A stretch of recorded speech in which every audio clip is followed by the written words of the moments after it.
iṣẹ́ wa fúnlẹ̀ wá forílẹ̀ ibi wá kàgbéga kàgbéga kàgbéga fàlérí ìgbàgbọ́ wà ní pé láti bẹ̀rù làbọ̀ mọ́ ká ṣiṣẹ́ ká ṣiṣẹ́ ká ṣiṣẹ́ ká jọ̀yà ìṣòro àtòbẹ̀rẹ̀ wá ní kẹjẹ ká máa lè pa tẹ̀síwájú ọ̀pọ̀ ire àtòhun tó dára ọmọ Olúwadé bọ́ sípò ẹ̀dá ọ̀rẹ́ ìwọ ni ìmọ́lẹ̀ ògo adúláwọ̀ àwa ni ìmọ́lẹ̀ ògo adúláwọ̀ àwa ni ìmọ́lẹ̀ ògo adúláwọ̀.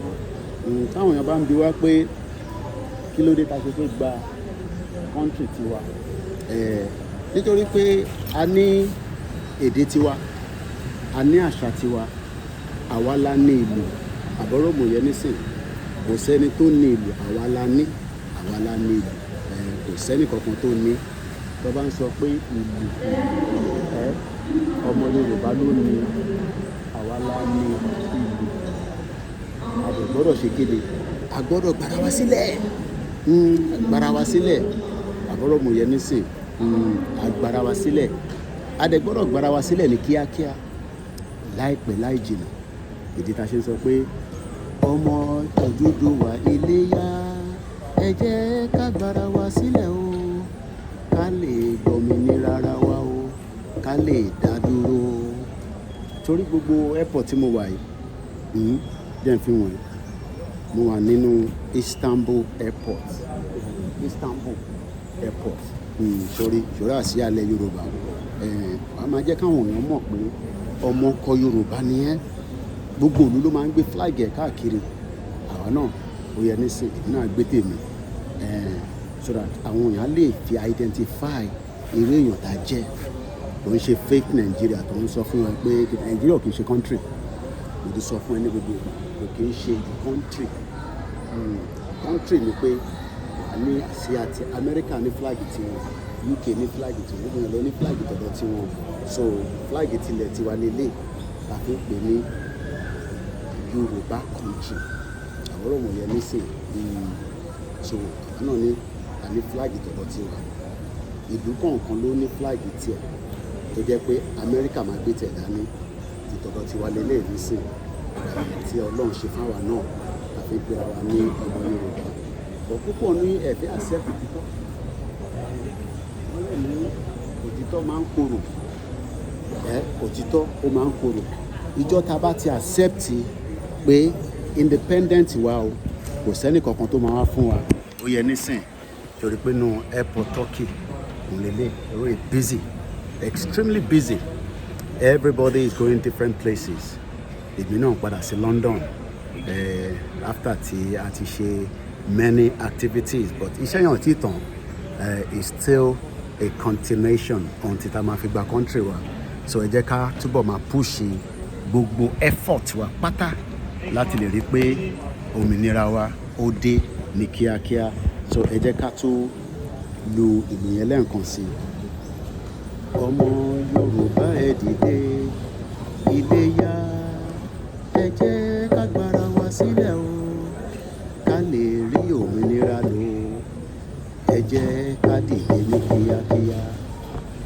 Ọmọ Yorùbá tó ń bẹ ní Kwara ẹ dìde. Ọmọ Yorùbá tó ń bẹ ní Kogi ẹ dìde. Ọmọ Yorùbá tó ń bẹ ní Ọ̀ṣun ẹ dìde, Èkìtì má gbẹ̀yìn o. Ọmọ Yorùbá tó ń bẹ ní Oǹdó ẹ dìde, ọmọ Yorùbá tó ń bẹ ní Ọ̀yọ́ ẹ dìde, ọmọ Yorùbá tó ń bẹ ní Ògùn ẹ dìde, ọmọ Yorùbá tó ń bẹ ní ìpínlẹ̀ Èkó ẹ dìde. Ẹ jẹ́ ká sọ fún àwọn olóṣèlú pé a ṣe Nàìjíríà mọ́, kò ṣiṣẹ́. A fẹ́ gba kọ́ńtírì tiwa náà, a fẹ́ máa ṣèjọba ara wa, a fẹ́ ní ẹkọ́nọ́mì ara wa, a fẹ́ dá dúró. Kò ń ṣe crime, is inalienable right, self-determination. Ẹ̀tọ́ gbogbo wa ni. Enough is enough. So má sọ pé ẹni tó wà lábroad nìkan, ìwọ tó wà nílé náà oníṣẹ́ tó lè ṣe. Polongo ẹ̀ wọ́n múyàn sí right mi ni mò ń ṣe níbí wáyé nísìnyí torí pé gbogbo ọmọ ìlú kọ̀ọ̀kan ló ní right tiwọn. So on that note, self-determination, no retreat, no surrender. Koiki Media, bringing the world closer to your doorstep from Turkey, nílùú Istanbul. So ilé lọ fi represent ara wa pé àwa ni indigenous people. Indigenous, ọmọ náà ń pè ní indigenous. Ìlú yìí nísìn kò sẹ́ni tó ń lù, àwa la ní. Oyè nísìn ìyẹn ló ṣe ń pè ní talking drum. So àgbélé padà lọ sí UK láti lọ gbé fún àwọn ọmọ Oòduà tí wàá lè máa dùn sí mi létí lóòrèkóòrè.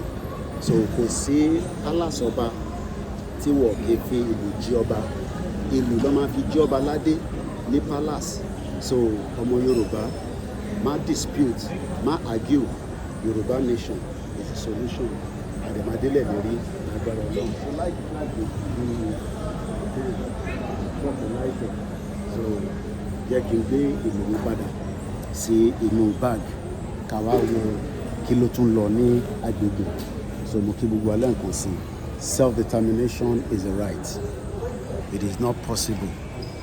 The Yoruba people will eventually have their own independent country, and we can be able to move forward and do exactly what many countries are doing. But being part of Nigeria is no longer working, and that is why we are saying, let us exit now before it is too late. My name is Olami Koiki, as I continue to report all the way from Istanbul Airport, where we are bringing it closer to your doorstep. Gbogbo country ló ní flag tiwọn, flag tọ̀dọ̀ tiwọn lélẹ̀. So the worship fine, right? You can see it. You see the beauty of the flag. The worship fine, right? So nobody is going to give you your country. You got to fight to get it made. So mo dẹ̀ pẹ̀lú agbára Ọlọ́run, àwa náà máa délẹ̀ lérí àgbà country wa láṣẹ Èdùmàrè. Mo kí gbogbo ọmọ Yorùbá, mo kí bàbá Kítóyè, mo kí olóyè, mo kí YSD, mo kí gbogbo media, mo kẹ́yìn tẹ́ wà ní diaspora, ẹ̀kọ́ àdúrótì, mo kẹ́yìn tẹ́ wà ní homeland.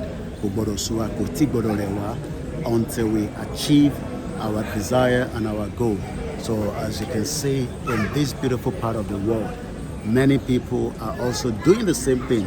Gbogbo àwọn tó ń gbádùn lónìí nísìnyí tẹ́ ẹ̀rín tó ń káàkiri báyìí lónìí, àwọn ọ̀ràn wọn ti jà fún wọn, làwọn ṣe ní privilege láti lè máa gbádùn. Táwa náà bá ti ṣe tó yẹ ká ṣe nísìn, ìran tó ń bọ̀ náà wá gbádùn ẹ̀.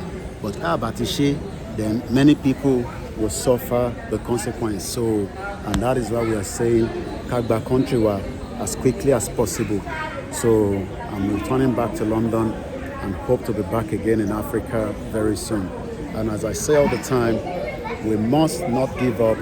We must continue the big job, because iṣẹ́ yẹn ò tí tán, and we must not relent at all. Koiki Media, bringing it closer to your doorsteps.